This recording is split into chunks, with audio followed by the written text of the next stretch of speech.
IELTS practice tests for the academic examination. Published in copyright Hamilton House.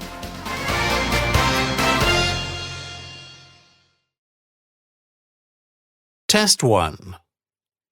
You will hear a number of different recordings and you will have to answer questions on what you hear. There will be time for you to read the instructions and questions, and you will have a chance to check your work. All the recordings will be played once only. The test is in 4 sections. Write all your answers in the listening question booklet. At the end of the test, you will be given 10 minutes to transfer your answers to an answer sheet. Now turn to section 1. You will hear a conversation between a woman and an instructor at a fitness center. First, you have some time to look at questions 1 to 7.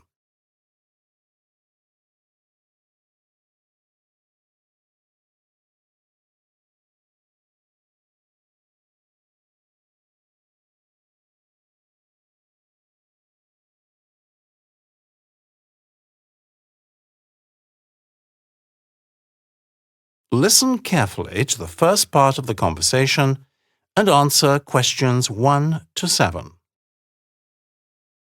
Good morning. Welcome to the Fit for Life Centre. How can I help you? Hello.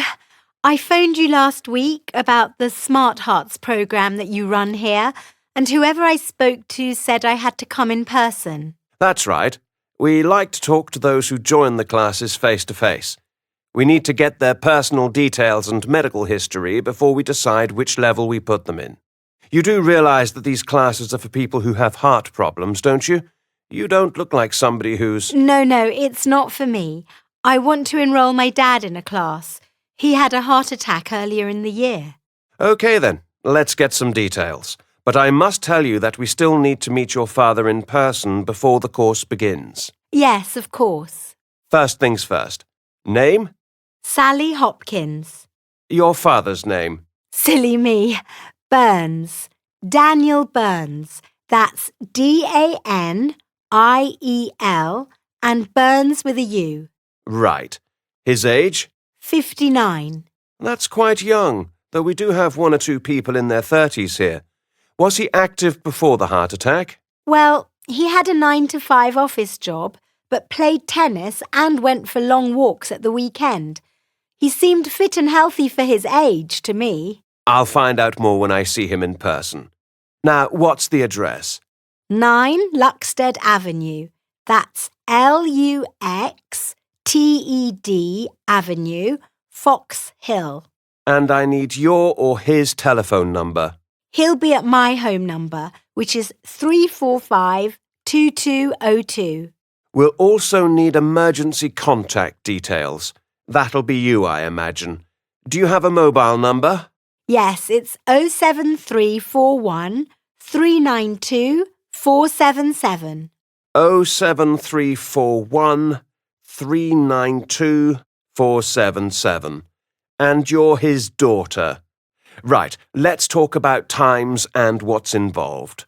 He'll be doing 2 sessions a week, and exercise classes are on Tuesdays, Wednesdays and Thursdays, and there are both morning and afternoon sessions.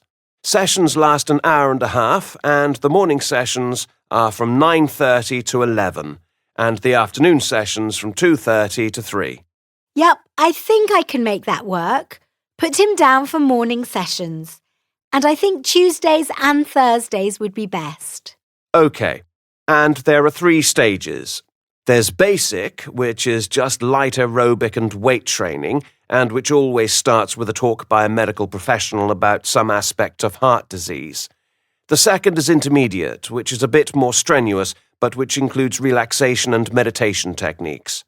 Then there's advanced, by the end of which you're back to normal, if not better than before the heart attack. Which do you think is the most appropriate for your father?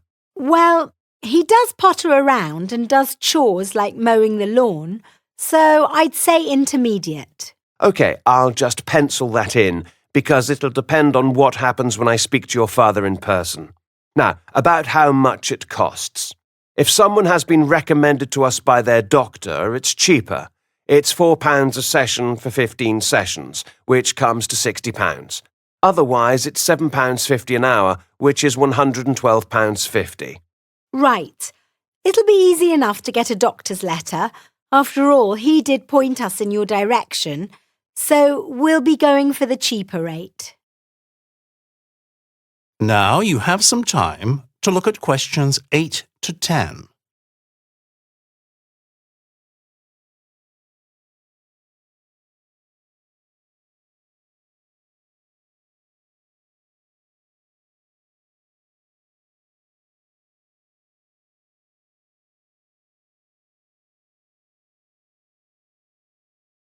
Now listen to the next part of the conversation and answer questions 8 to 10. I see. So why isn't your father here himself? To tell you the truth, I haven't told him. I think he's a bit reluctant, says he doesn't feel up to it yet, though his doctor tells him exercise is the best thing for him. I keep nagging him to do it, and he says he will, eventually, but needs a bit more time, so I thought I'd give him a push. Right.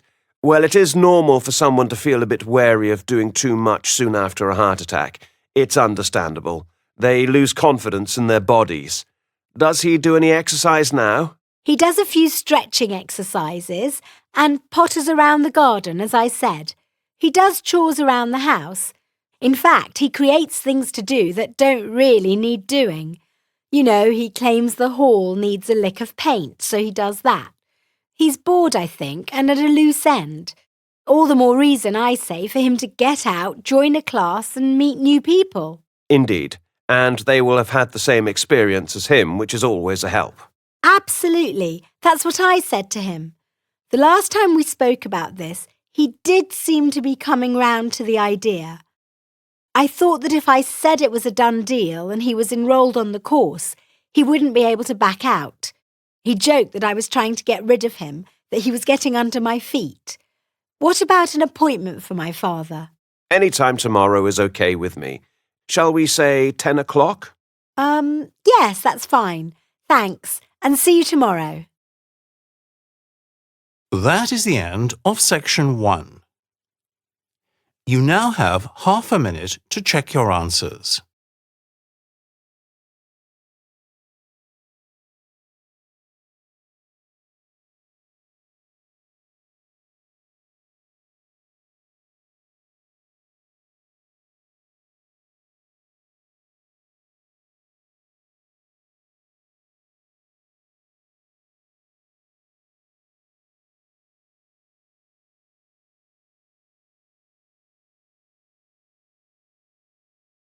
Now turn to section 2.